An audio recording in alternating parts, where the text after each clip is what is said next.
এই ক্ষত বিক্ষত সময় সময় কি করে সারাবে ক্ষত।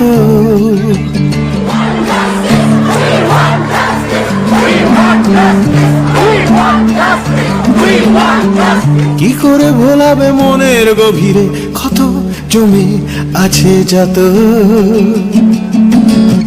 সময় ক্ষতের ছোঁয়াচ লেগেছে সমাজ ক্ষতের ত্বকে।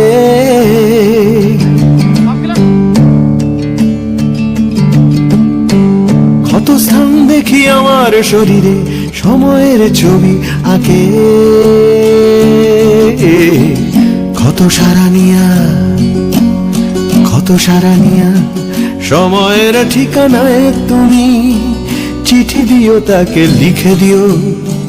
প্রাচীন প্রবাদ তাকে আজও স্মরণীয় করে রেখেছে যখন, তখন তারও দায়িত্ব আছে পৃথিবীর সব ক্ষতস্থান আর ক্ষতিগ্রস্তের কাছে।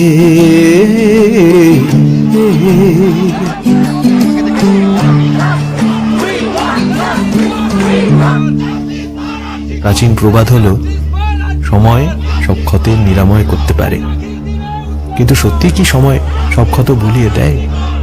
আমরা কি আজও আসিফাকে ভুলতে পেরেছি? আমরা কি ভুলতে পেরেছি নির্ভয়াকে?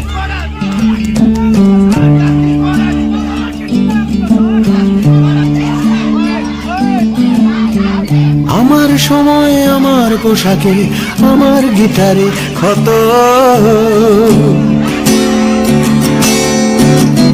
আমার চেতনা ক্ষত লাঞ্ছিত অবাঞ্ছিতেরই মতো।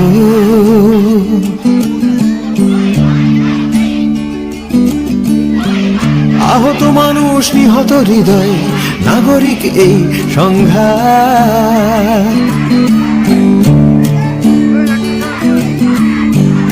অনুভব করে ভাবে ঠিক কবে ভেঙে যাবে সব বিষদার।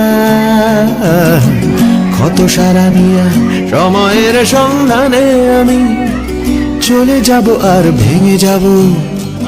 অচল গিটার পুরাতন আসবাব টাটকা সময় সামনে জানি, যাতে কোনো ক্ষত নেই তার কাছে আমি ক্ষমা চেয়ে নেব অতীতের তরফে।